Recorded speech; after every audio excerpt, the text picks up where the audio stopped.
Hi guys, welcome to Atoy Custom Vlog. Nandito tayo sa 2025 Manila Auto Salon. So, hanggang linggo kami dito pero hindi ko alam kung mapapanood nyo to ay tapos na ba ang Manila Auto Salon o hindi pa. Pero itutour ko kayo sa Toyota GL na ginawa ng Atoy Customs. So marami kasing nag-aakala na ito ay Toyota Elite or Super Grandia.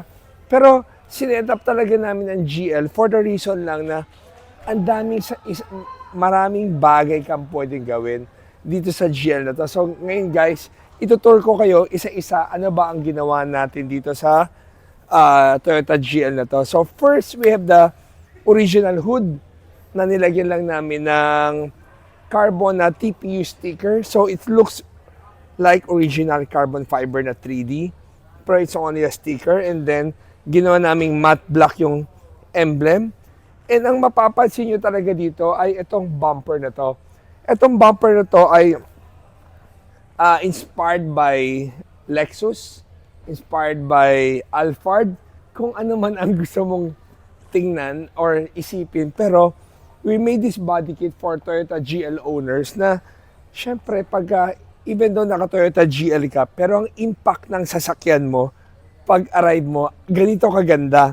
Pero syempre, hindi man natin ginagawang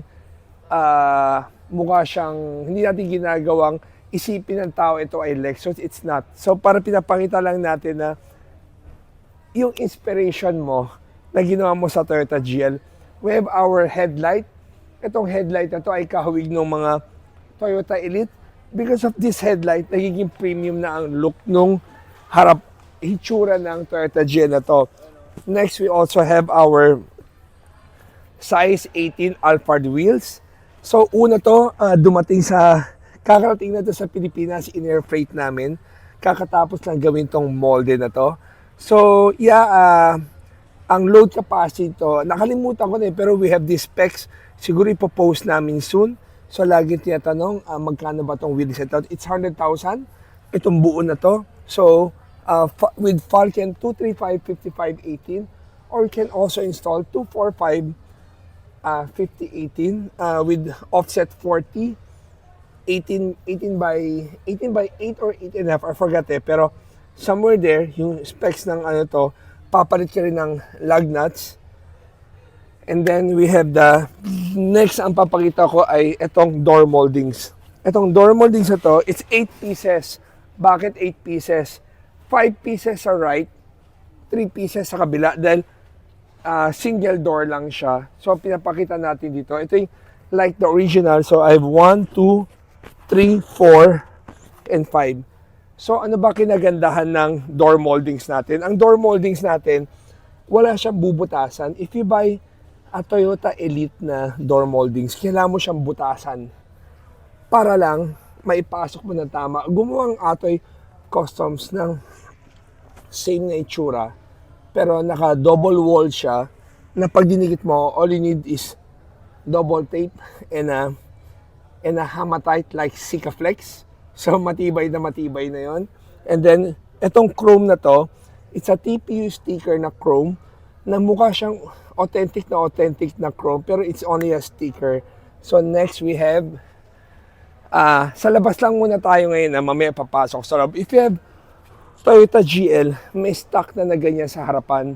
But if you have Super Grandia or Toyota Elite, wala kang window. Kailangan mo tong window na to. So, kung naka-GL ka, you can only buy the rear window. Itong rear window na to, wala to sa stock ng GL. So, wala rin siya sa Super Grandia and Elite. So, meron kaming package na bibili mo yung 4. If you have Super Grandia or Elite, so, harap and likod na bibili mo. So, ano ba pinapakita namin dito? Yung alignment ng aftermarket and the original ay parehong-pareho. Ang difference is the size. Yung size ito at saka size ito ay hindi pareho. Pero, yeah, ang ganda, di ba? Tapos, papakita ko sa kabila yung door moldings.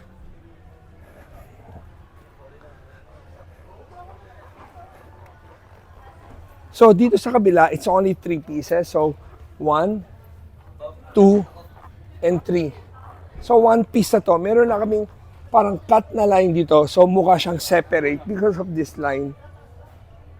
So, locally made na yan. Pero, di ba, ang linis tingnan. So, gagawin rin namin to sa Toyota Tourer. Pero as of now, nag-focus muna kami sa Toyota GL because of this car show.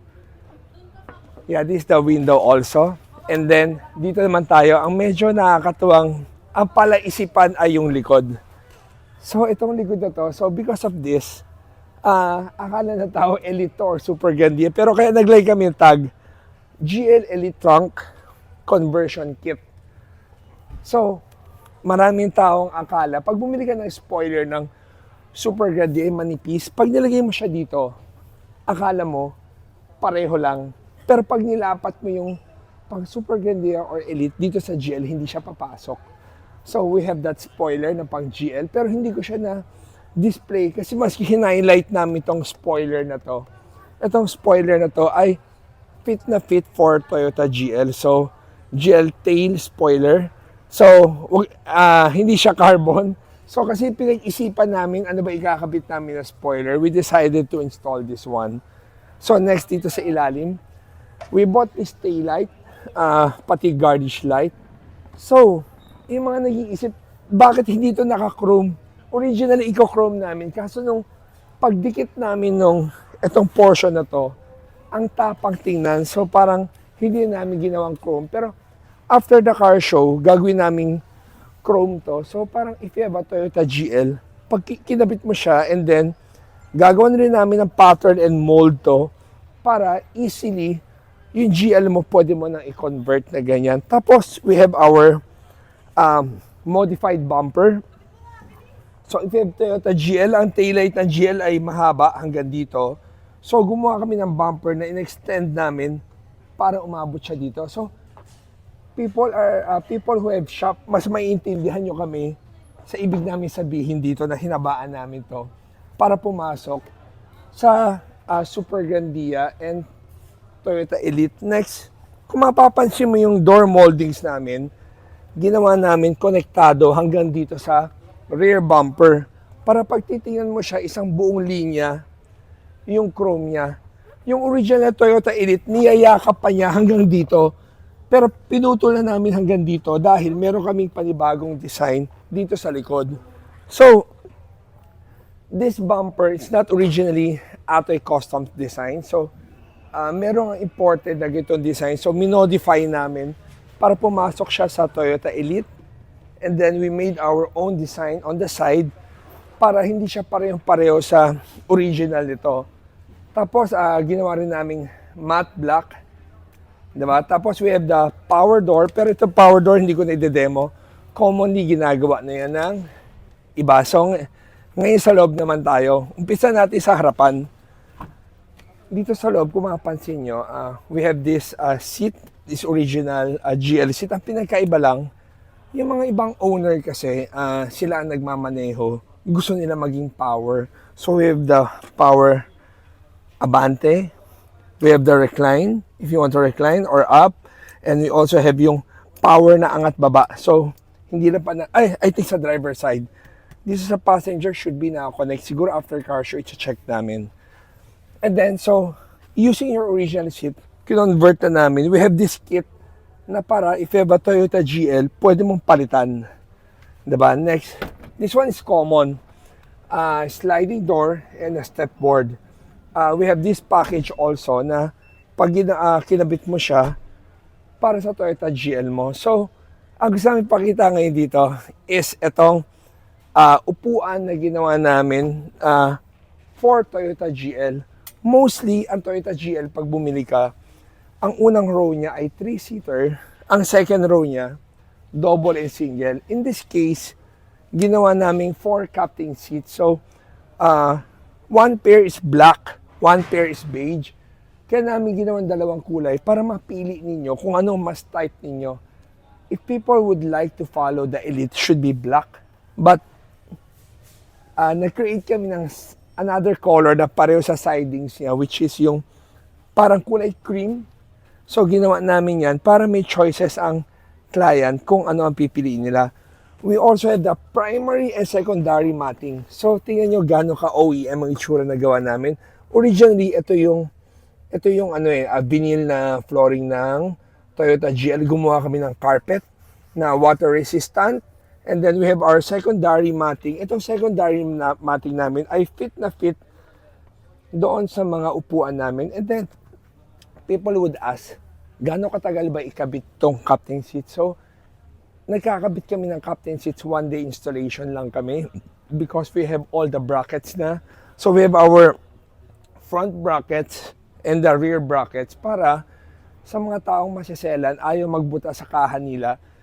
Gumawa kami ng plate, nandoon na nakalapat lahat ng tornilyo namin. So, doon muna i-connect yung upuan mo. Number 2, hindi ka na magkakamili ng buta. So, if we have a dealer from province or mga dealer na tao na nila magkakabit, hindi kayo magkakamali. Hindi mo mabubutasan yung gas tank, hindi mapupunta yung tornilyo mo sa chassis. Talaga ginawa namin easily, mabilis na ikabit, at saka para continuously makagawa ka ng tuloy-tuloy. So, we also have our table. Itong table na to, meron siyang kasamang tapakan. Kasi di ba, pag super grandia ka, wala kang footrest eh. Pag elite, meron kang footrest. Pero if you have elite, ang problema mo, yung footrest mo, hindi mo nasasagad ng todo. Ang angat niya, ganun lang oh. So, after mga 10 minutes nangangawit ka, naghahanap ka rin ng saktong tuloy-tuloy. So, we can do the conversion. Pero in this case, pinapakita lang namin, meron kaming stepboard na ganyan. Pwede sa table na meron kang wireless na pwede mong ipang-charge. And then, pagpapack up mo, ganyan. And then, aangat mo lang. Yan na. So, you can adjust yung forward, backward, recline. And then, kung makikita nyo, lahat pag nagko-convert kami ng upuan, yung dulo doon sa may harapan, lagi kami may cover. Yung cover na yan, para hindi mo na makita yung original tornilyo. So, it's made of fiberglass na talagang every time we do things, medyo gusto namin i-perfect. So, ano yung mga eyesore sa mata ng kliyente?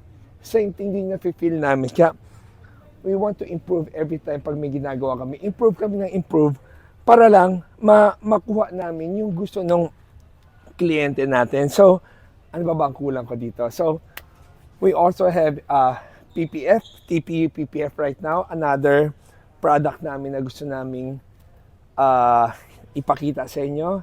And then, if you also have Super Grandia, we have our Atoy headrest. Itong Atoy headrest na to, nagtitilt. At ito ay napaka-komportable. So, kung meron ka Super Grandia, all you need to do is to buy our headrest. Siguradong hindi kami mapapaya sa inyo dahil ilan na may Super Grandia na nakasubok ng headrest namin.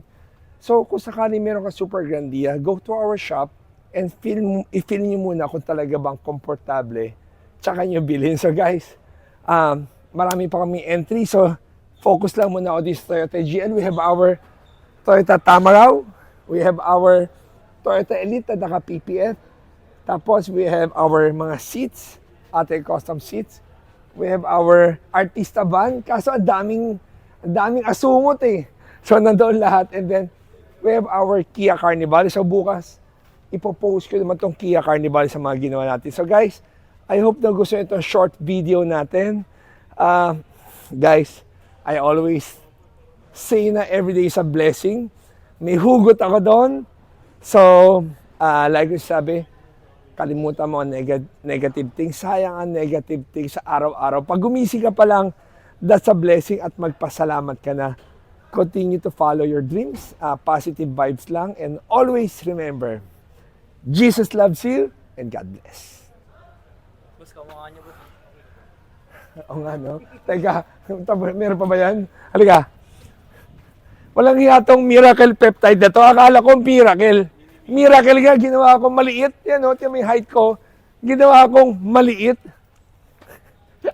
See you, peptide.